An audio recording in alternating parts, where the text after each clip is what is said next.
mais um Topcast, o podcast da Toca Pet Escola, onde convidamos especialistas em algum tema da área pet para compartilhar conhecimentos e experiências. Hoje eu tenho aqui um fera, que é o Paulo Garcia. O Paulo ele é responsável pela divisão de adestramento da Toca Pet Escola. Paulo, bem-vindo ao nosso Topcast. Eu que agradeço aí o convite, né? É uma honra estar aqui, é uma honra poder falar para o seu público também. Bacana. O Paulo, ele é uma pessoa ímpar, eu acredito, no ramo de adestramento, porque além de fazer seu trabalho com super eficiência, ele adora ensinar. Eu vejo que ele gosta de ensinar, gosta de transferir o conhecimento, isso é para poucos, tá? Então, Paulo, o que é mais fascinante no adestramento de cães? Eu vou ser sincero para você, eu acho que cada pessoa tem um tipo de vida, um estilo de vida e graças a Deus nós temos os pets para nos acompanhar durante o nosso percurso de vida, certo? Eu aprendi com os cães a ser mais amável, eu aprendi a ter mais carinho, ter mais empatia pelo próximo, isso daí acabou me alavancando a personalidade de quem eu sou hoje. Muito bom. E você começou o adestramento através do banho idosa, né? Foi um caminho bem inverso.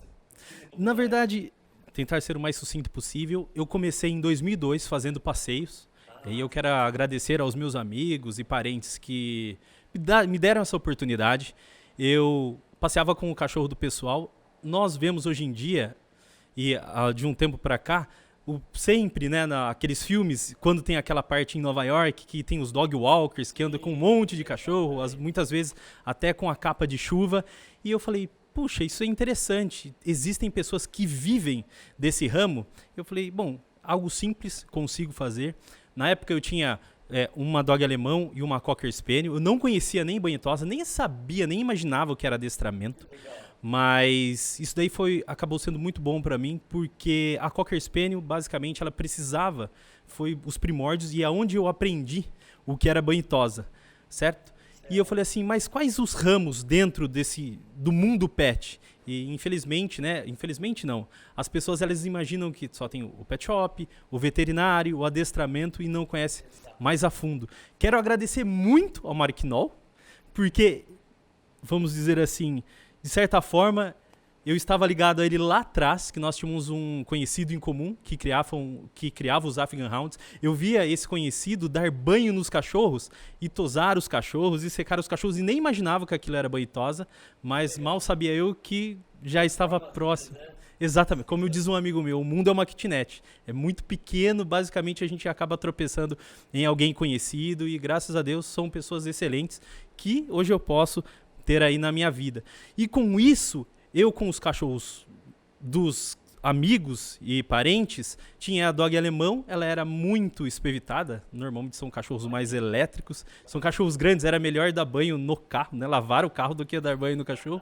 E o pessoal falou, mas por que você não adestra? Foi a primeira vez que eu ouvi algo sobre, fui atrás, não tinham tantos cursos, e eu comecei fazendo curso em São Paulo, meu primeiro curso foi em São Paulo, atrás de adestramento, e basicamente aquilo ali eu falei, puxa, é isso que eu quero para minha vida. E desde então eu cheguei a um ponto que eu acordo todos os dias, mas assim com alegria e com vontade de ir à casa do cliente, sabendo o que eu estou fazendo. Isso daí é o mais importante para mim. E nas suas aulas eu sinto que você tem um embasamento técnico muito forte, por isso que eu me sinto confortável até em deixar você como professor titular das aulas, dos adestramentos, porque isso é muito importante, né? Tô vendo você com livros aqui. Eu trouxe alguma coisinha. Eu acho que, independente de qualquer coisa, qualquer ramo, né? Sendo adestrador, veterinário, tosador, é extremamente importante. Esse ramo pet é o ramo que mais cresce no país. Muitas pessoas, até pela situação em que nós estamos no mundo, né? Não só no Brasil, elas acabaram vendo isso como uma vida, uma forma de vida, né? Tirar a sua fonte de renda e o mercado ainda precisa de bons profissionais. Só que nós estamos falando aqui da Escola Toca, onde nós temos vários tipos de curso. E depois, se você quiser, você comenta também sobre o curso de banho e tosa.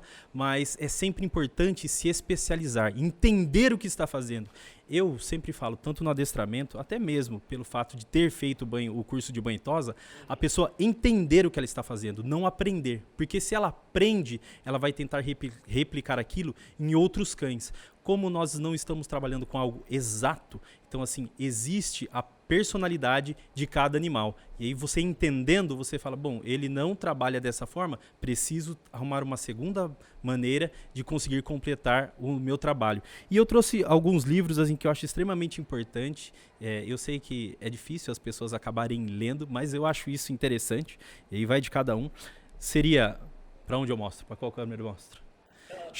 O primeiro livro, que foi onde abriu minha mente em relação a isso, se chama E o Homem Encontrou o Cão, de Conrad Lorenz. Ele é o pai da etologia. O que seria a etologia? É o estudo em grupo e o estudo de indivíduo na natureza.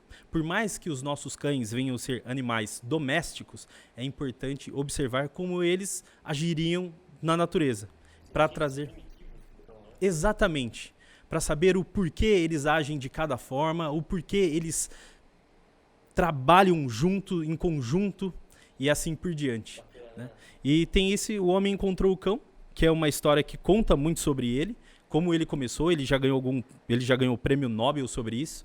E eu tenho outro livro também que chama A Agressão, uma história natural do mal, certo? Mas existem outros títulos, mas eu queria deixar esses dois aqui a princípio. E você acredita que o adestramento melhora a conexão entre cão e proprietário? A intenção do adestramento é exatamente essa. Ah, é? Para que melhore o convívio do animal com o ser humano. Infelizmente, ou felizmente, né, quando nós acabamos levando os cães para dentro de casa, algumas pessoas têm o problema de humanizar demais os cães, e humanizar demais os animais.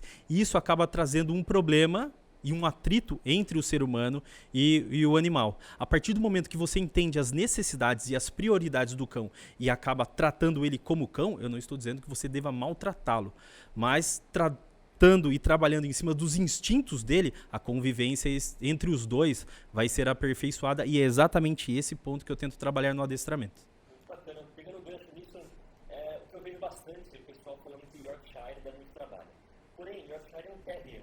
Então você pega um terrier, que é um cão de caça, coloca ele dentro do apartamento. Então os instintos primitivos dele, o cachorro não para, né? E aí o pessoal vai atrás de você para buscar adestramento, como melhorar a situação, né? Essa relação entre cão e homem. Nesse ponto eu tenho que dar graças a Deus, porque senão não teria como trabalhar, né? Mas assim, os terriers são cães altamente ativos, né? Eles têm essa necessidade, e não estou dizendo somente dos terriers, mas todo canídeo na natureza, eles andam em média de 12 a 14 horas por dia. Aquele papo que nós tínhamos lá atrás, de 10, 20 anos atrás, de, olha, chegou o domingo, está sol, vou lavar o carro, vou dar o banho no cachorro e dar uma única volta no quarteirão, já caiu por terra. Por quê? O cachorro ele acaba guardando aquela energia. Nós precisamos colocar essa energia em ação. O cão ele precisa de trabalhar. Ele não sabe, ele trabalha muito bem em grupo, ele sabe viver muito bem em grupo. Se ele não tem como gastar a energia dele, essa energia acaba sendo utilizada para destruir as coisas, como sapato, comer a fiação dos carros por baixo, entendeu? E esses terriers, como são cães caçadores, basicamente, eles têm a necessidade de trabalho, de exercício. Então, assim, eu sempre indico passeios de meia hora a uma hora por dia, se possível. E apenas um passeio no dia? Acredito, é calculado que isso daí são estudos, tá? 15 minutos de passeio na rua são equivalentes a uma hora passeando em uma esteira. O porquê basicamente isso? Quando você sai com o teu cão na rua, é uma borboleta que voa próximo, é um passarinho que canta, é um gato que corre do asfalto para dentro de um portão, ele quer cheirar a árvore, late, encontra os cachorros, exato, ele acaba pegando outras situações do dia a dia, e isso acaba sendo bom para a cabecinha dele, porque ele acaba conhecendo o mundo ao redor e tirando alguns medos e assim por diante. O gasto de energia no passeio melhora muito a convivência dentro de casa, né? Com certeza. Você perder muitos chinelos e tudo em casa, né? Com certeza, porque o que acontece? Quando o cão come um chinelo ou um sapato, alguma coisa nesse sentido, ele está tentando ter um gasto de energia. Basicamente, ele acaba utilizando a boca. Para os animais, os cães principalmente, eles seguram com a boca, eles se comunicam pela boca, eles respiram muitas vezes pela boca, é uma ferramenta extremamente importante. Se ele está estressado, qual é a melhor forma de se extravasar esse estresse? Então, assim, se você passeia, você dá além de dar uma condição física melhor, tanto para animal, quanto para o próprio dono, né, para o próprio tutor, você acaba tendo um cachorro melhor, mais sociável nesse sentido também. Então, Fora e dentro de casa. sim. Então, muitas vezes a pessoa quer corrigir, ele mordeu o sofá, porém a causa raiz não é essa, né? Sim, vamos dar uma pincelada. Todo cachorro morde, mas nem todo cachorro sabe morder. Explico. Normalmente as pessoas têm o costume de, o meu cachorro ele comeu o chinelo. O que normalmente eles fazem? Eles acabam comprando um brinquedo que fica prático, melhor para que o cachorro morda. Normalmente são ursinhos, bolinhas e algo nesse sentido. Só que ao invés de você estar eliminando aquele tipo de situação, você só está intensificando. O cachorro não tem um liga e desliga. O que ele não morder um chinelo, ele vai acabar mordendo o brinquedo. E ele acaba aprendendo a fazer isso, certo? Então, se você não quer que ele destrua as coisas, que ele morda, você precisa inibir isso. Como nós poderíamos fazer esse tipo de inibição? Utilizando os Kongs, né, que basicamente eu gosto muito de utilizar no meu trabalho, e a Toca tem a parceria em relação a isso, porque são brinquedos mais firmes. A intenção é que o animal ele traga o brinquedo, ele brinque de buscar a bolinha, buscar o objeto, e não praticar a mordida. Entendi. E tem alguns tipos de adestramento, né? Para finalidades diferentes, como para guarda, para acompanhamento. Sim. Basicamente, nós temos a intenção do adestramento em si é melhorar a convivência do ser humano com o cachorro. Só que nós temos cachorros mais pacatos, né? Cachorros de menos movimentação, como, por exemplo, o Bulldog inglês. Mas nós temos, por exemplo, o Malinois. Nós temos, por exemplo, o Pitbull. Nós temos, por exemplo, o Weimaraner. E assim por diante. São cachorros que têm a necessidade de fazer uma quantidade de exercícios maiores. Então você consegue canalizar com alguns esportes e alguns treinamentos. Então é necessário, antes de escolher um cão, antes de escolher a raça, pensar qual é o comportamento do cão, né? Você bateu na tecla que eu sempre falo, e aí todos os alunos que assistiram às minhas aulas podem colocar aí embaixo nos comentários. O ser humano tem o péssimo costume, e aí eu digo todos, me incluo nisso. Quando você vai comprar um equipamento, o correto antes de você ligar o equipamento seria procurar sobre o equipamento, observar todas as funções do equipamento, ler o manual de instrução, aí sim você parte para o equipamento. O que normalmente acontece? Nós compramos um equipamento, automaticamente deixa-se o manual de lado e aí você faz o quê? Começa a utilizar. Só que chega uma hora que você fala, puxa, eu não estou sabendo como funciona tal função desse meu equipamento. Como é que eu resolvo isso? Certo? E aí é aquele ponto que você precisa voltar lá atrás para descobrir como é que funciona o equipamento, você vai atrás na internet e procura conhecimento. Com os animais, acredito eu, e vejo a maioria dos meus clientes e a maioria das pessoas exatamente assim. Ao invés delas entenderem, buscarem a origem dos cães, o porquê eles agem daquele jeito, o porquê eles têm aquele tipo de pelagem, o porquê eles latem, o porquê eles não latem, eles simplesmente, é um cachorro bonito e leva para casa. E aí você vê muitas pessoas com problemas com várias raças conhecidas, né, que acabam levando o cachorro pela beleza, e não culpo isso, porque muitas vezes eu fiz também dessa forma, mas você acaba tendo um problema, porque ele tem um tipo de personalidade, ele demanda tempo, conhecimento e tem a necessidade dessa companhia. E o cachorro, independente do tamanho, se você não se torna um dono para ele, se ele tiver uma personalidade dominante, ele acaba tomando a liderança na casa. E aí você acaba tendo cachorros mais, não agressivos, mas mais rebeldes. Sim. E você está fazendo um trabalho também de adestrar um cão para uma parte mais medicinal, certo? Sim. Um pouco mais disso. Eu vou contar uma coisa para você. Há muitos anos atrás, quando, eu posso falar o nome, é do seu Pedro, ele é dono da Galhofas em Dramas, é uma, como é que chama? Eu esqueci. O pessoal de teatro, ele vai me matar quando ele escutar isso aí. Ele tem uma companhia de teatro. E ele tinha 2 cães, a Lili, que era uma vira-latinha, e o Tuco, que era um boxer. Na época, tinha uma casa de repouso próximo de casa. E eu pensei, sabe o que eu vou fazer? Eu vou começar a levar alguns cachorros dos meus clientes para poder brincar. E aí eu vou adestrando eles, ensinando eles dentro desses locais. Conversei com a pessoa que era responsável, comecei a fazer isso. Uma pessoa me disse o seguinte: Paulo, o problema é que um dia você vai ir embora e essas pessoas vão ficar sem ninguém. Conversei com ele sobre isso e ele me deu o maior conselho possível e o melhor conselho possível. Ele falou: Paulo, pode ser que um dia você vá embora. Como eu acabei indo embora daquele tipo de situação, já nem existe mais. Mas ele falou assim: pense que um dia eles vão lembrar que alguém parou e pensou neles, nesse sentido. E eu tinha esse sonho lá atrás. Eu tenho uma honra muito grande e ficou guardado isso no meu coração. Começamos essa parceria com a Toca, já há um certo tempo, desde que você me convidou e me ligou, me lembro como se fosse hoje. Tenho a honra, eu não sei se nós podemos chamar aqui a voz da verdade, não sei se ela vai querer se pronunciar também, mas eu sou uma pessoa, sou extremamente grato à voz da consciência, e porque o melhor trabalho e mais difícil trabalho que eu já fiz na minha vida em relação ao adestramento foi aqui na Toca, com o adestramento de um cão, você sabe quem, e eu não sei falar inglês, infelizmente as pessoas acham meio vergonhoso isso, eu não tenho vergonha nenhuma, e graças a Deus, Deus colocou um anjo que manja do esquema, sabe falar inglês muito bem.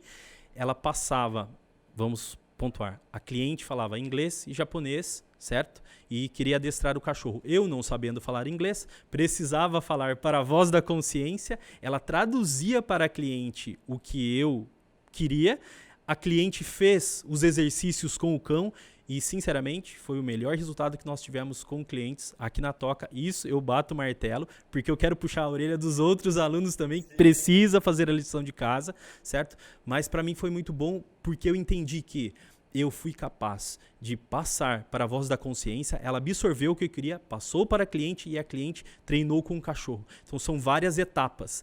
Não satisfeito, e apareceu esse tipo de oportunidade, agora nós estamos trabalhando aí com o Spitz, que é para fazer exatamente esse trabalho de cão-terapeuta. Então, basicamente, aquele sonho lá atrás, passando por todos esses processos e dificuldades, que acredito, eu estou trabalhando exatamente para isso. Muito bom, né? Sim. Os ciclos se renovam. Claro, não, e para eles, assim, vai ser espetacular, né? Tanto para os pacientes que estão ali fazendo todo o procedimento, quanto para os acompanhantes também. Mas para o cachorro é pura diversão. Sim, eu já vi vários cães que respondem a comandos em inglês e alemão, né? E pegando o gancho dessa triangulação com essa intérprete que tinha no testamento, hoje o mundo está muito globalizado, né? Então tem cães de fora do país, para cá. Essa questão do tutor, saber os comandos que tem que... as ordens, né, digamos, o comando e obediência. Então, como funciona isso? Se você simplesmente chama você e fala: Paulo, adestra meu cão. Mas você precisa também, o próprio proprietário do cão precisa saber os comandos, né? Sim. Como você passa isso para o proprietário? Vamos lá. A intenção do adestramento, e principalmente da forma como eu trabalho, tanto com os meus clientes particulares como aqui na escola, é que o cliente saiba conduzir e controlar o cão dele em qualquer tipo de situação. Nós, como profissionais, eu fico meia hora, 1 hora por semana com o cliente. Na escola, 2 horas com o cliente. Então, ele precisa fazer a lição de casa. Eu bato nessa tecla, precisa estudar. Por quê? Eu vou embora, a situação de atitude do cão com vocês é muito mais interessante e é a prioridade do que ele responder a mim. Só que eu preciso ter um começo, meio e fim. Basicamente, nós utilizamos os comandos: senta, deita, fica, aqui e o junto. E eu vou linkando esses comandos com o dia a dia do animal e falo para o dono: olha, você precisa agir dessa forma para que o cachorro comece a te obedecer e faça e aprenda pela situação e não pelo local onde ele está estudando e não o local onde ele está treinando. A presença do dono, principalmente com os exercícios, é extremamente importante para que ele consiga controlar. O cachorro está meio arredio, meio rebelde, que não é para que isso ocorra, mas ele sabe como corrigir. Não precisa esperar uma próxima aula para que isso aconteça. Paulo, cães de grande porte e de pequeno porte, qual que é mais fácil? Tem algum que demanda mais trabalho? Ele aceita mais rápido os comandos? Tem diferença? Sim e não. Vamos supor, eu vejo e trabalho os cães exatamente dessa forma. Vou colocar em porcentagem, pode ser um pouco mais, um pouco menos, mas para que o pessoal entenda. 70% de qualquer animal que vá se trabalhar, nós temos a personalidade dele, o local onde ele vive e as pessoas com quem ele convive. Se for uma casa barulhenta, com criança, é muito provável que eles acabem sendo cães latidores, mais eufóricos, certo? Se for uma casa mais tranquila, é bem provável que venham ser cães mais sociáveis, não, mais quietos, mais silenciosos.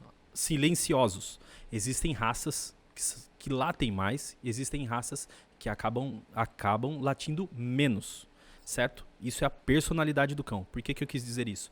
Eu tive um Rottweiler, ele viveu 14 anos e ele latia demais. Não é uma raça que late demais, porém, eu moro praticamente ao lado do bosque. Então, assim, era macaquinho, gambá, gato. Ele tinha muitas distrações externas que acabaram trazendo esse tipo de comportamento para ele. Não é que não estava dentro do padrão, mas esses gatilhos trouxeram esses latidos. O Rottweiler, por exemplo, é um cão que ele tenta resolver tudo sozinho. Se ele não consegue resolver, aí ele late. Latiu, vá ver porque alguma coisa é. Ele está para dentro do portão e ele não consegue chegar ao objetivo dele. Perfeito? Os outros 30% nós temos procriação da raça, defesa de território e alimentação. Eu tento trabalhar na parte da recompensa. Eu acabei aprendendo esse tipo de trabalho quando eu fiz o curso de Agility. Hoje não existe mais. A Dogs, que ela era do Alexandre, da doutora Camila, esqueci o sobrenome dela, ela vai me matar, e da Marcela. O que é o clicker? O que é o treinamento de Agility? O cão fez o comportamento que você precisa e nós utilizamos o clicker. Para que serve o clicker? Nós poderíamos utilizar estalos de dedo, assovio, bater palma, mas nós não conseguimos manter o mesmo volume e a mesma frequência. É basicamente para tirar uma foto, capturar aquele comportamento e o cachorro será recompensado. Um cachorro que está acostumado a receber a recompensa, se ele não receber a recompensa, a punição dele será não receber o que ele tanto espera. Perfeito? E aí eu acabei trazendo isso no adestramento de obediência. Então eu tento trabalhar com o cão na base dos petiscos. Podem ser pedacinhos de salsicha, pedacinhos de frango, pedacinhos de fígado. Funciona muito bem. Ah, Paulo, mas eu sou vegano, sou vegetariano, não vou dar esse tipo de alimento para o meu cachorro. Não tem problema, você pode utilizar pedaços de cenoura. Cozinha, fica mais atrativo e você consegue utilizar como recompensa. Só isso? Não. Nós temos o carinho, o toque do ser humano, o toque do dono, a voz do dono, isso é extremamente importante. Tanto que eu falo, o comando mais importante no adestramento, não sendo o comando, é o nome do cachorro. O cachorro escutou o nome dele, ele precisa parar de fazer o que ele está fazendo, pode ser qualquer coisa, e atender ao dono e vir até o condutor, porque ele conhece aquela sonoridade, certo? Além disso, nós podemos utilizar brinquedos. Não gosto de trabalhar com muleta. O que seria muleta?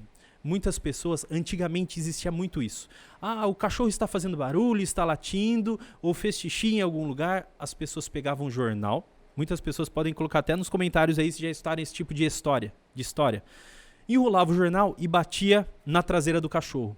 O problema é que você, dependendo do cão, você cria um trauma, certo? Porque é barulho, mesmo que não vá doer, ele acaba assustando. Porque não é apresentado barulho para ele, é só uma correção do ser humano, mas pense comigo, o que está corrigindo o cão daquele latido, daquele incômodo, é o medo do barulho do jornal ou a presença do dono? Isso eu entendo como muleta.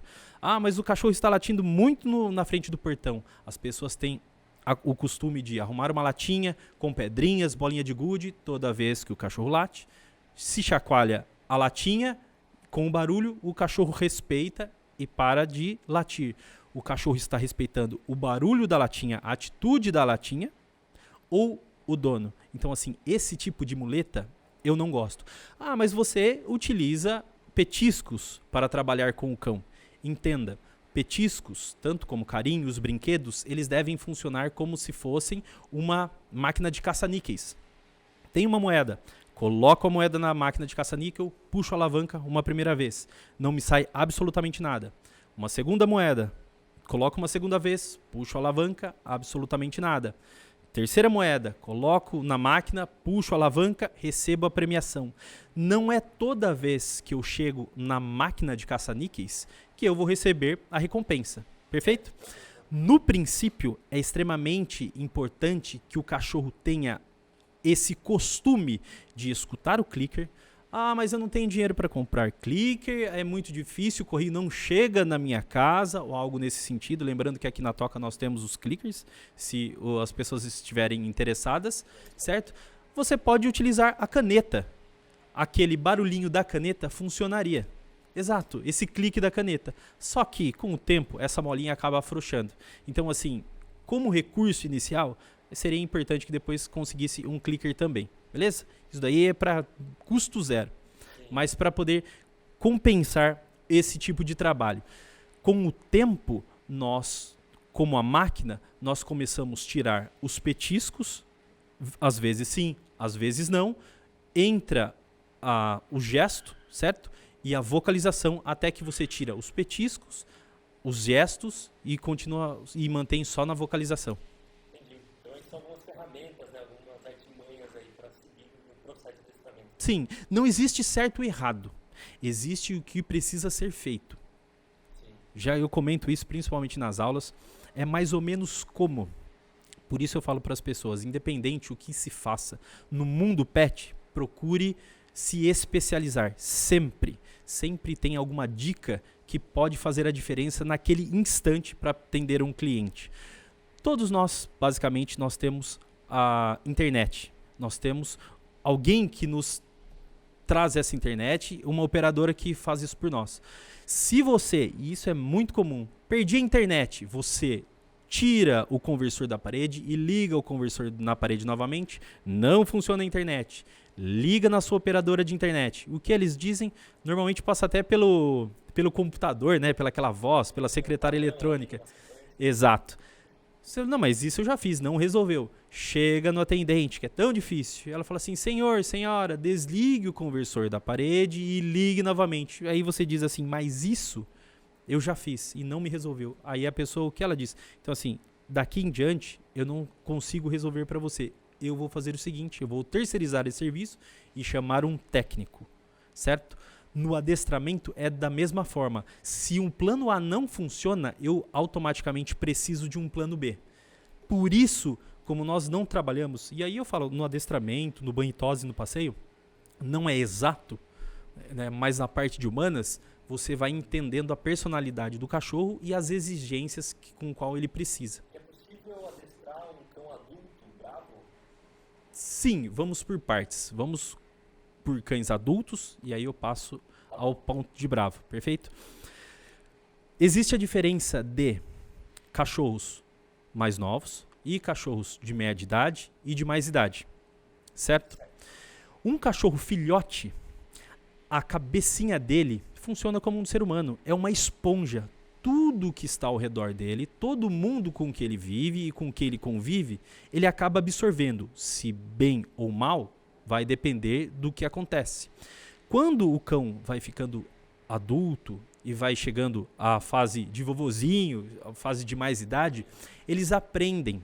Só que é necessário que você faça com mais vezes, certo? O que você deseja e em menos quantidade. O cachorro ele aprende por repetição e não por tempo acumulado.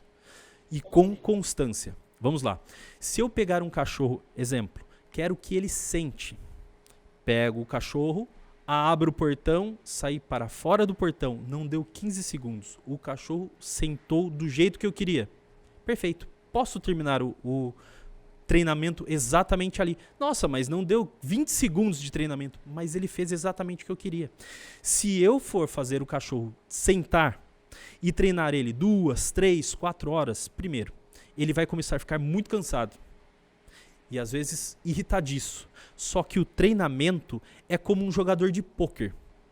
Ele joga a primeira vez, a segunda, a terceira, e ele precisa saber a hora de parar. Porque senão ele acaba não tendo o resultado que ele quer. No adestramento, exatamente da mesma forma. Então, se você passa muito tempo, o cachorro vai ficar arredio. E você não pode simplesmente, não fez o que eu queria, vamos parar por aqui. Então, isso daí você acaba perdendo o controle sobre o cão. O importante é que ele faça bem o que você quer e ele termine da melhor forma possível. É lógico que, assim, quando eu vou a um cliente, a média das minhas aulas são de 30 a 40 minutos. Mesmo porque se eu fizer uma aula de 20, 30 segundos, o cliente vai falar, cara, que absurdo isso, não existe uma coisa dessa, certo? Então, assim, e é importante a continuidade e sempre que for possível. Tem um período que o cão esquece, por exemplo, passa um comando de senta, onde ele sabe, se eu ficar 2 meses sem fazer esse comando, ele esquece? Sim.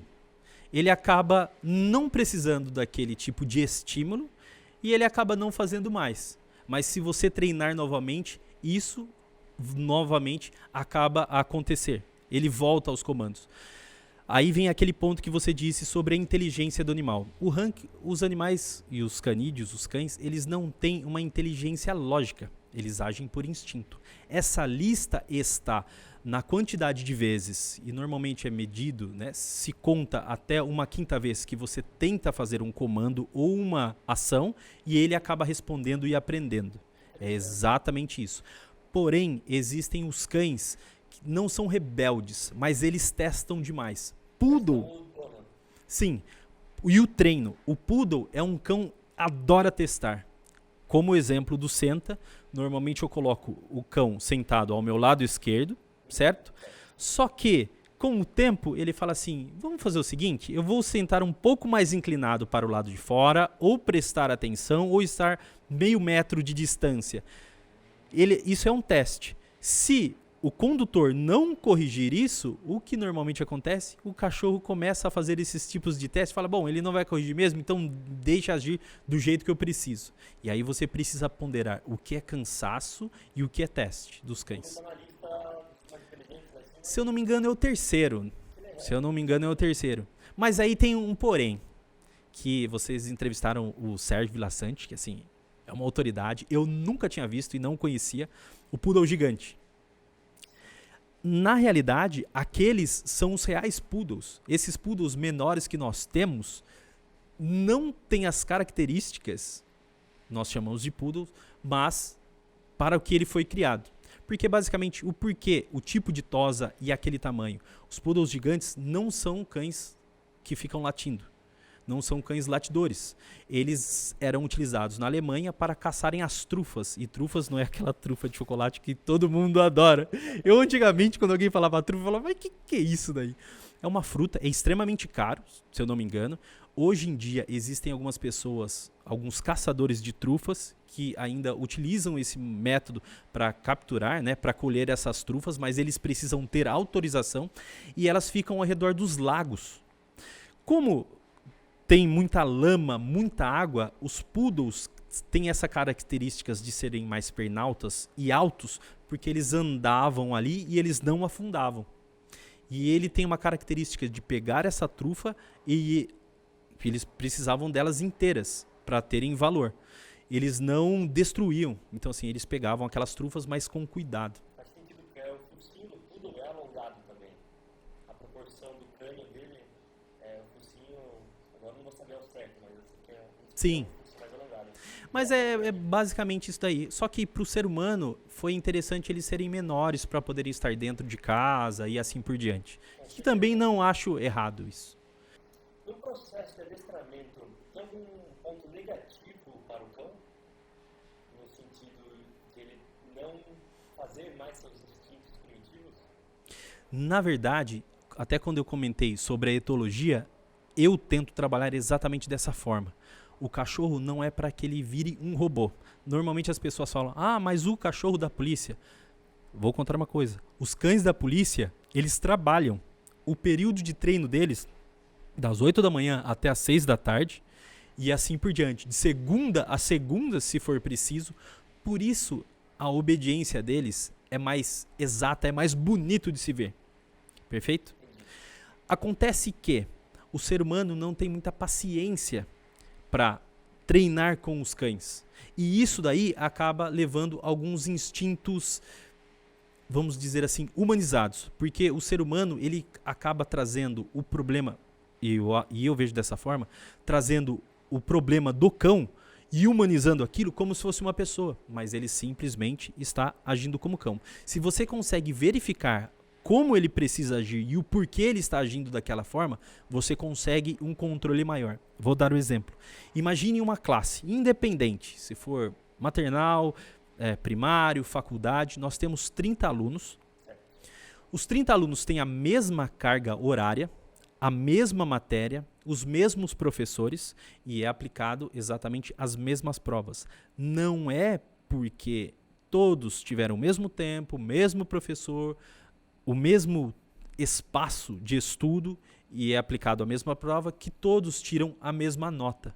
E aí vai muito da personalidade. O que não pode é o ser humano perder a paciência em ensinar. Adestramento é passinho de formiga. Eu sempre falo com os meus clientes, todo cliente vai junto comigo desde a primeira aula. Ah, mas não é difícil porque você está trabalhando. É lógico que o cachorro quer mais atenção no cliente, no dono, do que em você. Sim, é praticamente ensinar uma criança a ler em uma loja de brinquedos. Acontece que se eu começo a trabalhar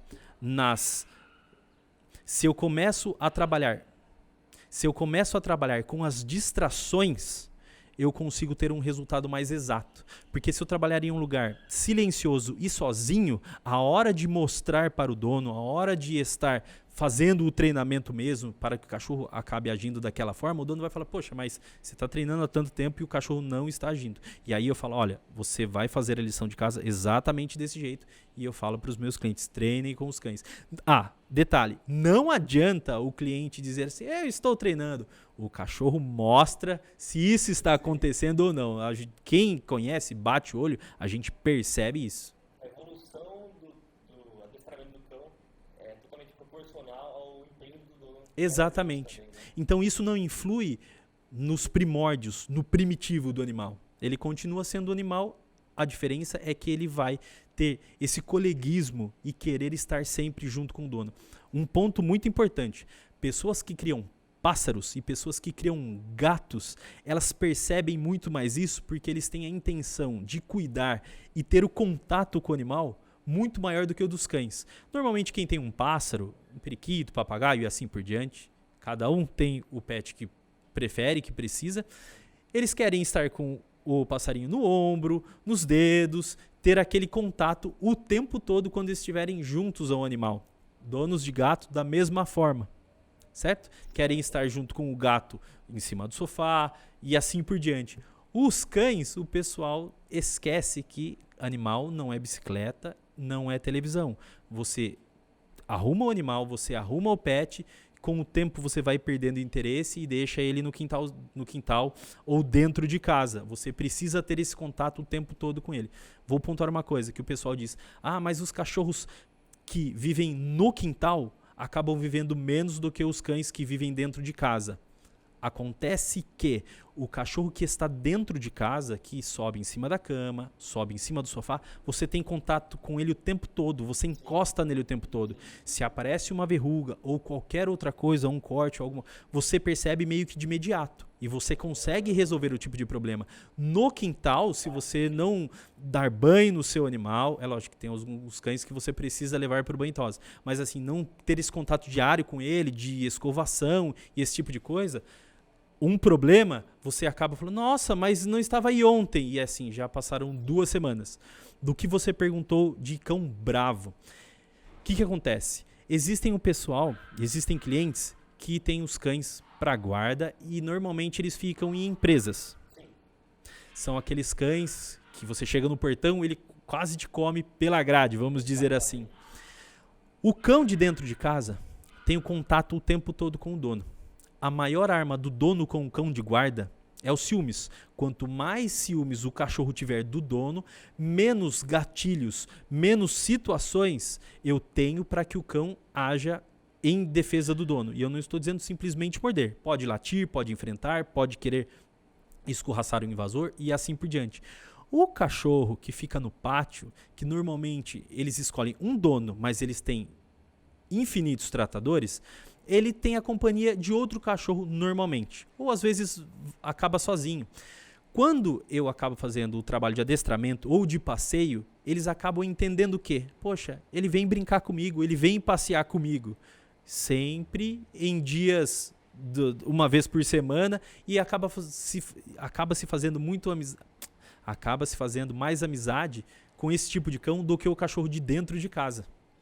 Entendi. Não tem muito contato, né? Exato, porque é uma pessoa que está dando atenção para ele e eles têm essa necessidade. É muito bacana. Toda vez, todo papo contigo eu aprendo muita coisa. Essas questões de psicologia canina. Ontem mesmo eu estava com alguns clientes, por coincidência eram os Africans, que você citou antes, e aí os clientes vinham pular e eu usei uma técnica sua para aprender essa aula. O cão veio, como que ele vai entender o que não é para fazer? Ele segura as patas e empurra ele para trás, porque é muito desconfortável para o cão andar para trás. Tá vendo? Presta atenção nessas aulas, né? E ainda bem, né, que o pessoal gosta desse tipo de coisa. É que, na verdade, assim, esse é um tipo de problema e aí é onde eu gosto de que o cliente entenda o tipo de paciência que se deve ter. Lembra que eu comentei que um dos fatores e um dos incentivos é a voz do dono, o toque do dono? Se eu estou lavando o quintal de casa, e normalmente isso acontece com os cães maiores, certo? Ou cães de altura mediana. Você está lavando, o cachorro se molha, ele vem e tenta brincar com você, ele pula em você, coloca as patas na tua cintura, na tua perna, você está em casa, lavando o quintal. Não faz diferença nenhuma, você simplesmente para. Só que, o que acontece? Você está pronto para ir trabalhar, o cachorro está na garagem, está um dia chuvoso, ele está com as patas molhadas, você está com a roupa limpa, você precisa sair. Ele acaba vindo com aquele mesmo tipo de intenção. Se ele pisa no dono, o que normalmente acontece? O dono coloca mais energia, segura no cão, que já é um incentivo, e empurra o cachorro para baixo e fala não. O cachorro, e eu vou fazer um parênteses sobre o não mais para frente, mas assim, o toque e o fato de colocar mais energia para colocar o cachorro para baixo, para o cão acaba sendo um incentivo. Então ele começa a entender que toda vez que eu pular, olha só, ele começa a me agradar de uma melhor forma.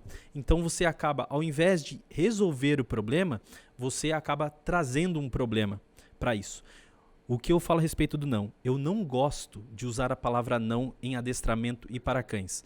Porque para o ser humano, a palavra não, ela faz muito sentido. Nós, o ser humano, fala não basicamente várias vezes no mesmo dia e a gente nem se dá conta disso. Muitas vezes com o movimento corporal, às vezes você está em um carro, alguém te oferece alguma coisa, a pessoa nem vai te escutar. Você sinaliza não. Para o ser humano isso é muito vívido. Se você começa a usar essa palavra que normalmente o ser humano fala repetidamente durante o dia, o cachorro vai começar a assimilar aquilo como uma coisa negativa, ao invés dele se aproximar de você, pela intensidade que o ser humano utiliza da palavra não, ele vai começar a se afastar. Um exemplo prático disso. As pessoas começam a passear com os cães. E quando o cão se afasta, ou ele traciona, ele vai para frente, a pessoa fala junto e puxa a guia, e traciona a guia. Você acha que se o cachorro escutar junto, que era para se trazer o cão, mas receber um puxão, e esse junto vem ríspido, a intenção dele vai querer se aproximar do condutor? É claro que não. Toda vez que ele escutar o junto, ele vai querer se afastar ao invés de estar próximo. Então, assim, para se trabalhar com o animal, se você brigou com teu namorado, namorada, esposo, esposa, não está bem, eu prefiro que, ao invés de treinar, deixe o cão num local, se acalme, porque os cachorros eles fazem 100% da leitura do ser humano, e não só de vocalização, mas como os gestuais também. O ser humano não consegue... Perdão, pode falar. Tem uma super interessante, porque essa psicologia canina que às vezes é reverso, né? Você acha que está fazendo bem, porém está positivando um hábito errado do cão. É esse ponto que eu digo de humanizar. A necessidade de estar na hora, pronto ali para o ser humano, é muito clara. Como que você comentou, o cachorro pulou, ele automaticamente, o cachorro precisa descer porque, olha, sujou a minha roupa, eu preciso ir embora trabalhar. O cachorro não tem a mínima noção do que está acontecendo. É mais fácil que você o ignore, se possível, e aí eu posso até dar exemplos, do que você incentivar. Como assim? Exemplo da brincadeira da bolinha. Como é que começa a brincadeira da bolinha e como é que ela termina? Ela só começa quando o cachorro larga a bolinha ou que ele estiver na boca. Por quê? Ele soltou, automaticamente o dono vai pegar a bolinha e jogar a bolinha novamente.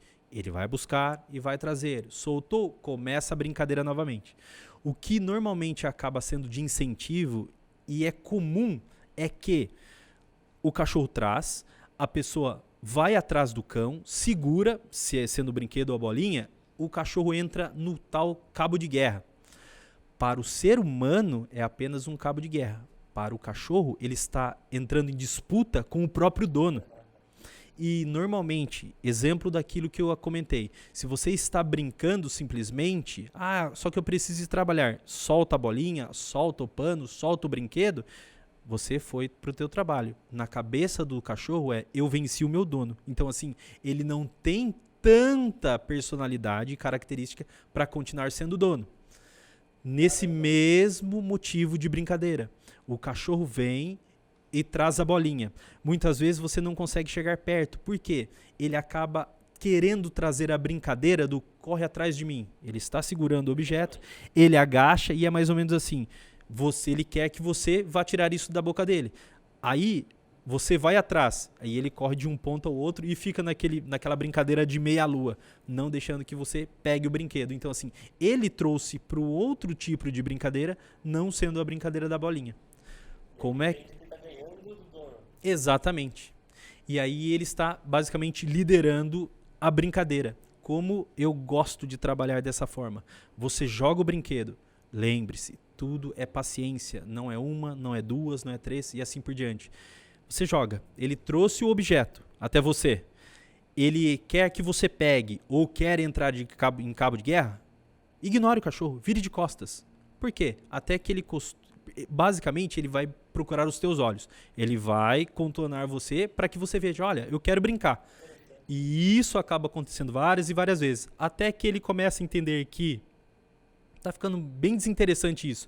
Ele começa a soltar o que ele está na boca, né, a bolinha ou qualquer outro brinquedo, e aí você entra na brincadeira da bolinha, que é o dono pega a bolinha e joga a bolinha.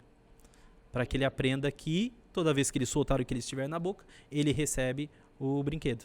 Uma vez na sua aula, você comentou a questão desses comportamentos caninos. E eu fiz um exemplo. Sabe quando você chega em casa e o cão fez xixi no lugar errado, já passou horas, você pega o cão e vai esfrega o focinho dele onde ele fez xixi. Você dá esse exemplo pro cão, ele não vai entender nada daquela situação, porque já passou muitas horas, né? Sim. Isso é verdade, né? Para eles, é tudo muito de imediato. Tanto que a recompensa... A memória é curta, né? Memória de... Sim, na verdade assim, é pelo fato de repetição. Certo. O que normalmente acontece que os cães eles acabam destruindo o chinelo, roendo os pés da cadeira, almofadas e assim por diante. O camarada tem o cachorro, lembrando, eu prefiro que passeie com os cães. Não passeia, ele tem aquela energia. Você tem o teu trabalho, os teus contatos, os teus amigos, o teu cachorro só tem você. E aí, quando chega em casa e ele te espera, mas eu comprei um monte de brinquedo. Existem infinitos vídeos na internet. Filmei meu cachorro 24 horas enquanto eu estava fora de casa. Filmei meu cachorro enquanto eu não estava em casa. E você vê os vídeos, o que acontece? Eles ficam deitados. Eles levantam, bebem água, vão fazer xixi, ficam esperando o dono exatamente pela porta que ele entra. Ele espera esse contato. E ele vai guardando energia para poder brincar com o dono, com quem ele mais ama. Quando o dono chega, estou muito cansado, preciso tomar banho. Faz um agradinho no cachorro, mas aquele agradinho não foi o suficiente. E aí é aquele ponto que ele precisa gastar energia. Ele pega um jornal, pega uma revista, toda vez que ele pega ou destrói alguma coisa, ele acaba recebendo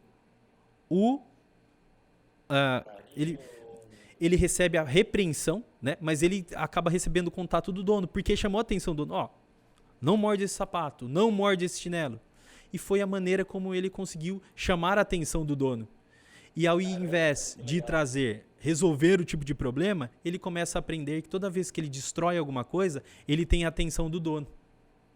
É uma psicologia reversa, digamos, né? Basicamente, sim. Então, assim, é extremamente importante reservar um tempo para os pets, assim, independente qual venha a ser, né? Não adianta simplesmente ter o cachorro por ter e... Tem alguma raça que você gosta de adestrar? Aí o negócio pega fogo. Assim...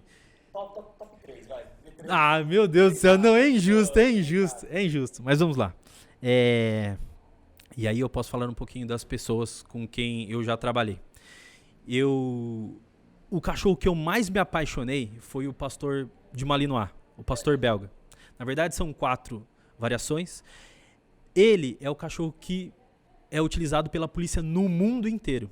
Em literaturas americanas, em literaturas fora do país, você vai ver eles comentando o Malinois como a Ferrari dos cães. E eu vou pontuar uma coisa. Para mim sempre foi muito difícil. Por quê? Ele lembra um pastor alemão, mas não é um pastor alemão. Eu andava na rua, o pessoal falava, nossa, que cachorro bonito, você misturou pastor alemão com o quê para ficar com a orelhinha em pé? Aí eu tentava explicar, não, é um Malinois. Aí o quê? E assim, se escreve Malinois, não se escreve nem Malinois. Aí eu falei, meu Deus do céu, eu preciso aprender, eu preciso aprender a esquecer esse tipo de coisa, senão eu vou ficar doido. É um cachorro extremamente ativo, 220, desencapado, por tudo que me é mais sagrado. E eu sou muito ruim para nome. Para nome de cães machos, tenho N. Para nome de fêmea, muito difícil. E eu comprei uma fêmea e eu coloquei o nome dela de Festa. Quando eu levei ela para casa, eu fiquei 1 mês sem ver essa cachorra deitar. Todo movimento que eu fazia, ela estava em pé, ou na porta da cozinha, ou do lado da minha cama. Eu não vi, por 1 mês eu não vi essa cachorra deitar. É muito acelerado, muito acelerado. E é um cachorro assim, não é um cachorro para qualquer pessoa. E explico, apesar de ser usado para guarda, para cão de guarda, e você vê muito isso em vários lugares, é um cachorro extremamente ativo. Mas é mais fácil você estragar um cachorro desse, principalmente para guarda, do que realmente ensinar. Existem as pessoas que treinam esses cães para os esportes, pode ser flyball, pode ser corrida, agility, o que você quiser. É um cachorro que faz... Qualquer coisa que outro cachorro faça, você consegue fazer com o Malinois também. E nesse ponto, o primeiro Malinois que eu vi na minha vida foi a Guará, que foi a mãe dela, que é do Renato Bueno. É um adestrador que, na verdade, ele é meu professor. Espero que ele veja esse vídeo assim, ele ainda vai me dar bronca, porque toda vez que nós estávamos juntos, eu sempre gostei muito de incentivar, e ainda mais que era meu cachorro, eu brincava muito com ela. E ela foi aprendendo dessa forma. E ele chegava e falava, Paulo, não brinca tanto com o cachorro, mas assim, não dá, cara. É uma coisa assim de dono e de pet. Além de serem os meus cartões de visita, eles eram os meus amigos. Tanto que eles dormiam dentro de casa. Eu digo dormiam porque eu tinha um outro cachorro na mesma época também. Mas infelizmente, eles envenenaram ela e eu acabei perdendo ela em agosto de 2019. Então, assim, pra mim foi muito difícil, muito difícil. Mas é um cachorro, assim, se você pegar a bicicleta e correr 10 km, te acompanha. É um cachorro, se você pegar resolver fazer Cooper, te acompanha. É um cachorro que, se você resolver nadar, te acompanha. É pau pra toda a obra. E os cães nesse sentido. companhia como um Lhasa, um Shih Tzu, um Yorkshire, eles são fáceis de adestrar? O adestramento desses cães depende muito do dono. Como eu disse, os cachorros que estão dentro de casa, você consegue um contato maior. Basicamente, você consegue direcionar mais fácil para o que você precisa. A importância do dono estimular esses tipos de treinamento vão incentivar o cachorro para o que você realmente quer. Entendeu?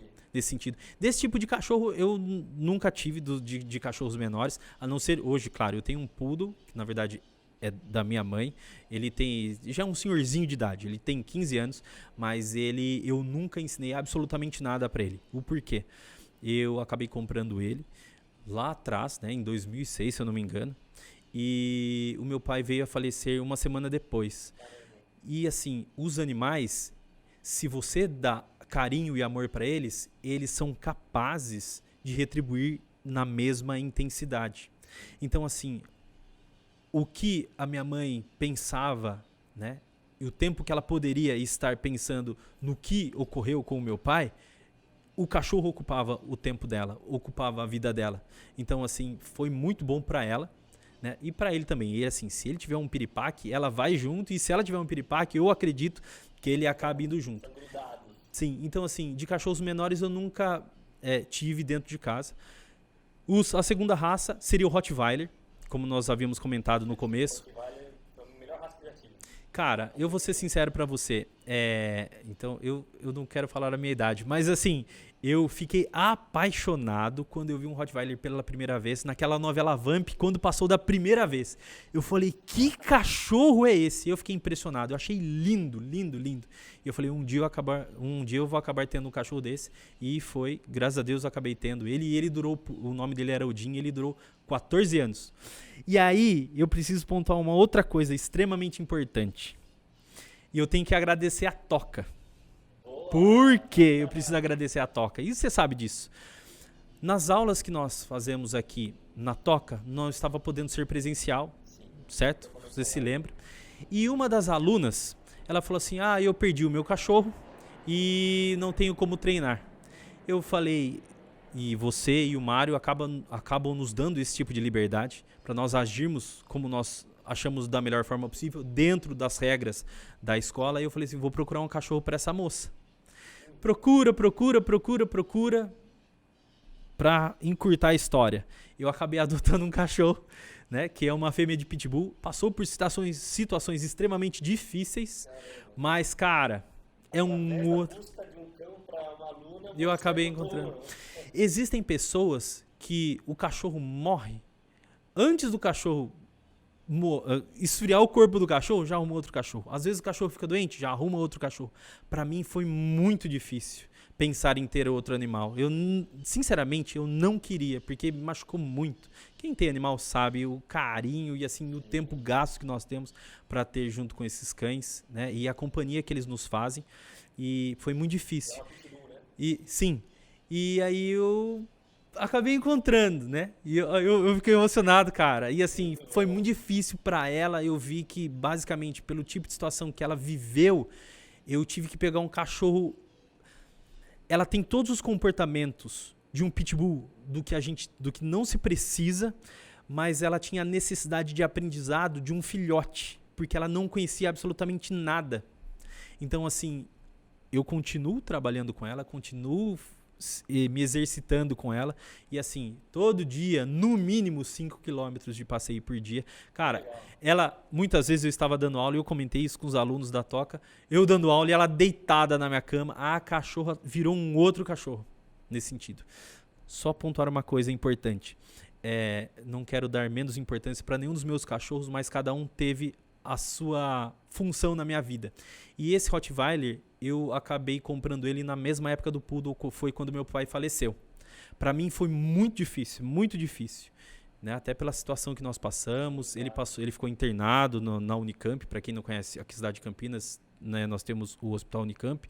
Ele, por causa da doença dele, foi muito aguda, muito rápida, e ele na verdade sobreviveu daquela forma, em coma ali, durante 9 meses. E eu acabei perdendo. E eu posso falar... Já é difícil, cara. E assim, se não fosse esse Rottweiler na época, eu teria entrado em depressão profunda. Porque assim, como eu comentei, todo o carinho que nós acabamos dando para os nossos cães, eles acabam nos retribuindo. Então assim, eu me apeguei muito a ele, né? E assim, ele retribuiu de forma excelente. Tanto que assim, eu passeava muito com ele. Sabe aquela história do pessoal? Eu estava aqui conversando com os meus botões. Pois é, eu conversava muito com o meu cachorro. Então assim, isso fez muito bem para mim, nesse sentido. Quais são os principais desafios num um processo de adestramento? Eu tenho certeza. O mais difícil é ensinar o dono. O adestramento do Todo cachorro, ele aprende, porque ele tem essa necessidade, ele quer participar da vida do ser humano. Ele precisa dessa convivência, dessa parceria. O problema é o pessoal que não treina, que não faz os exercícios. Não adianta simplesmente o adestrador chegar a fazer aula de 30, 40 minutos e o camarada ficar olhando para as nuvens. É importante que você entenda.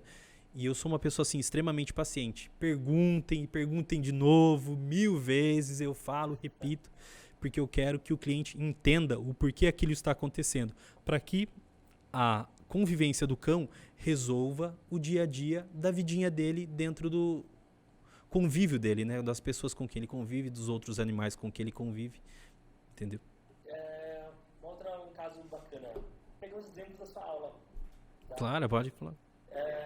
Você cita na sua aula uma questão onde um exemplo, tá? Uma situação onde a pessoa vai buscar um cão, chega numa ninhada, e aí o cão, primeiro que vem até ela fala, puxa, que legal esse cão me escolheu. E aí ela entra naquela questão de humanização do cão.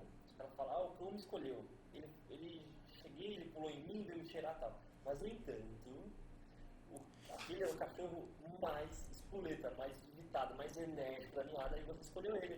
Então, você pegou um cachorro hiperativo para colocar dentro da sua casa. Qual é o tipo de problema que isso pode acarretar para a pessoa?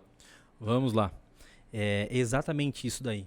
Lembra que quando eu comentei, as pessoas elas não procuram entender a raça, conhecer a raça, o porquê a raça age daquela forma, qual é a personalidade dentro do padrão da raça. Eu tenho capacidade, eu tenho disponibilidade para passear com o cachorro? Muitas vezes isso não acontece. As pessoas, porque era bonito. Eu entendo perfeitamente e tem cachorro lindíssimo. Dos cachorros que eu tive, eu sempre gostei, mas existem cachorros muito mais bonitos, na minha opinião. Só que, quando as pessoas vão adotar ou comprar um cachorro, isso nós escutávamos muito antigamente. Mas é o cachorro que escolhe o dono. Que basicamente foi o que você comentou. Quando você chega na ninhadinha, aí nós temos o cercadinho, tem a mamãe, o papai, 8, 12 filhotinhos. Existem aqueles cachorros que tem uma personalidade mais hiperativa, mais 220 desencapado. Eles estão ali subindo na tua perna, né, tentando pular, chamar a tua atenção, pulando e latindo. Só que ali ele já mostra que a personalidade dele vai ser aquilo para o resto da vida, se você não controlar. E nesse ponto, como ele chamou a atenção do ser humano, ele fala, esse cachorro me escolheu. Isso acontece muito com labrador e border collie. Eu falo, meu Deus, eu tenho um labrador, meu Deus, eu tenho um border collie que não para. Eles acabam escolhendo aquele cachorro que chama mais atenção e mostrou que é mais ativo e levam para casa. Se você não tiver o mesmo nível de atividade e ter tempo para interagir com o cachorro, você acaba tendo problema.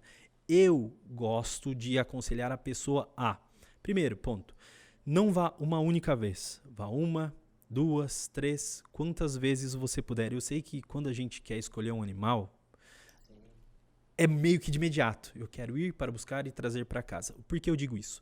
Às vezes, um cachorro de bom comportamento, ele engoliu um besouro. Ele está de estômago meio virado, ele está muito ruinzinho aquele dia. E ele fica meio amuadinho. E naquele único dia que você foi, você acabou deixando para trás uma boa escolha. Então, assim, o que seria uma boa escolha? É aquele cachorro que você faz a brincadeira do pano, do cabo de guerra, ele brinca com você, você consegue chamar a atenção dele, certo? Só que logo em seguida, ele vai atrás da mãe dele para mamar, ele vai querer brincar com os irmãozinhos e assim por diante. Ele mostrou que tem interesse na tua companhia, em estar próximo a você, mas ele não é um cachorro que é dependente disso. E aí tem o terceiro ponto, que são aqueles cachorros que normalmente são os últimos cães da ninhada a serem escolhidos. Aquele mais medrosinho, aquele cachorro que fica mais no canto. Mas tadinhos dele. Aquilo é porque, normalmente, na ninhada, quem se alimenta melhor, desenvolve melhor. E os maiores acabam inibindo esses outros que não conseguiram se defender ou chegar para se amamentar e assim por diante. Chega para lá e ele fala, tudo bem, então eu vou para lá. E eles acabam meio assustados e assim por diante. Mas também não tem problema pegar um tipo de cachorro. Basicamente 3 tipos Sim, de personalidade. sim. Eu gosto, vamos dizer assim, da mediana. Aquela que você consegue contato, mas não necessariamente ele precisa estar grudado em você o tempo todo. Sim, vendo restrições, tem aquela cão de guarda, coloca um despertador ao lado, né, pra ver o que é mais alerta. É que, assim, é difícil falar, porque em uma das ninhadas da Guará, que foi mãe dessa minha cadela, que era do Renato, ela também ela já morreu.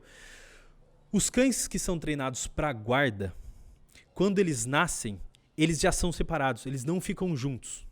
Por quê? Eles têm a brincadeira de filhotes, entre eles. Só que imaginamos que nós somos da mesma ninhada. Eu vou e mordo você, certo? Eu coloco um certo tipo de força. A guarda, você necessariamente vai precisar da ferramenta mordida. Se eu acabo mordendo você e você revida, concorda comigo que a minha segunda tentativa eu não vou colocar tanta força na mordida? Então assim, você acaba inibindo uma atitude que você precisa lá na frente. Se você separa os filhotes, logo de início, você não tem esse essa primeira desistência do cachorro. Ele sempre tem a tentativa e acertos das mordidas. Como você vai precisar, você consegue incentivar. Nada vai inibir ele naquele ponto. Que legal. E falando em mordidas, é necessário, no caso do cão de guarda, é necessário ensiná-los a morder corretamente. Sim. Vamos lá. Uma coisa que antigamente se falava muito isso, né? Hoje eu não vejo mais as pessoas comentando desse jeito. Ah, mas o Pitbull tem uma mordida equivalente a 2 toneladas. Ah, mas o Rottweiler tem uma mordida equivalente a 1 tonelada, 1,5 toneladas. Ponto. Pitbull eram cães de rinha. Lá atrás, na Inglaterra, eles cruzaram os Bulldogs com os Terriers para criar um cão, vamos dizer assim, um cão de combate. Certo? Da Inglaterra, eles acabaram indo... eles foram cruzados com Bull and Terriers, não Bull Terriers. Com os Terriers. E eles foram levados para os Estados Unidos. Nos Estados Unidos, como você sabe inglês, você pode me corrigir que eu não sei a pronúncia certa. Eles colocavam os cães para combate, que normalmente eram 2 pitbulls contra um urso, que chamava Bear Batting, não sei. Bull Batting, que eram 2 pitbulls contra um touro. E tinha o Rat Batting, que basicamente era uma arena, e eles colocavam os cães para matar os ratos, e aí a quantidade de ratos que eles acabavam matando, e assim por diante. Graças a Deus isso não existe. Mas enfim, e aí é um cachorro extremamente atleta, certo?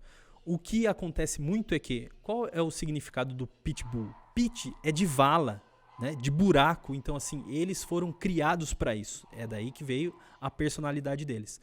Quando eles trouxeram os cães para rinha, um com o outro, quando um cachorro, se tivesse uma mordida de 2 toneladas, mordesse o pescoço do outro, ele iria arrancar a cabeça do outro cachorro fora, certo? Então assim, eles têm força, o problema deles é a tenacidade que eles têm para esse tipo de luta, certo? Hoje em dia nós canalizamos esse tipo de cachorro para esportes, perfeito? Só que o fato da mordida, você precisa observar se eles morderam com os dentes da frente ou se morderam com os molares ou com todos os dentes. Então assim, é muito relativo você saber o que realmente é mordida e o quanto, mas um cachorro morde melhor do que o outro. Então assim, no adestramento de proteção, nós ensinamos a morder de boca cheia, que seriam com os molares e os dentes da frente. E aí você precisa incentivar o cachorro a fazer isso daí, esse tipo de situação. Bacana mesmo, Paulo. Caramba, toda a conversa que tenho contigo eu aprendo muito. Acho muito interessante esse tema, sou curioso para saber demais. Chama etofilia, qual é o nome? Etologia. Etologia, não vou esquecer mais. Eu que agradeço. Nossa conversa foi excelente. Mais uma conversa boa, nossa, né? Ah, mas toda vez que a gente conversa, você vê que o papo flui, né? Sim, Eu falo pra você e assim, eu gosto de conversar. E eu percebi que o ramo pet, como eu comentei e comento sempre, é um ramo que precisa de bons profissionais, mas profissionais que têm interesse. Não é simplesmente você ligar em um pet shop, eu gosto de cachorro. Não, eu acho um absurdo veterinário, adestrador, tosador e assim por diante nunca ter tido nenhum peixinho dourado. Então assim, se você tem esse tipo de contato, esse tipo de vontade, entre nesse mercado, que o mercado ainda está aberto para esse tipo de profissional. E quando eu percebi que eu levantava pela manhã e basicamente o adestramento é o meu futebol de final de semana, apesar que é a minha renda principal, mas eu levantava feliz pelo fato de estar fazendo o que eu estava fazendo. E tem aquela história, como se você gosta do teu trabalho, você não... Como é que é o negócio? Se você não trabalhar... Se você gosta de alguma coisa, acha uma maneira de monetizar essa atividade. Não, tem isso também, mas é aquele ponto de... Se você gosta do que você faz, você não vai trabalhar um único dia na vida, alguma coisa desse sentido, assim, pelo fato de gostar do que está fazendo. E assim, pra mim é uma honra e eu me satisfaço nesse sentido. Eu gosto muito. Sim, eu acho que tem lugar ao sol para todo mundo. Como eu sempre digo, não existe certo e errado. Existe a pessoa que tem vontade de aprender e se personalizar no teu tipo de trabalho para não fazer a mesma coisa que N pessoas estão fazendo ultimamente. Nós tivemos o exemplo de, independente da idade, nós chegamos na situação que nós estamos vivendo. Galera, agora é tudo online. Independente da idade, dos mais novos aos mais velhos, todo mundo teve que se virar nos 30, né? Tanto que assim, olha o que nós estamos fazendo hoje em dia, né? Então assim, eu acho que tem lugarzinho para todo mundo. Seja muito bem-vindo para esse ramo, né? Agradeço a sua presença no podcast. Prazer falar com você. Eu que agradeço. Para mim é uma honra. Um abraço. Valeu. Obrigado. Até o próximo. Tchau.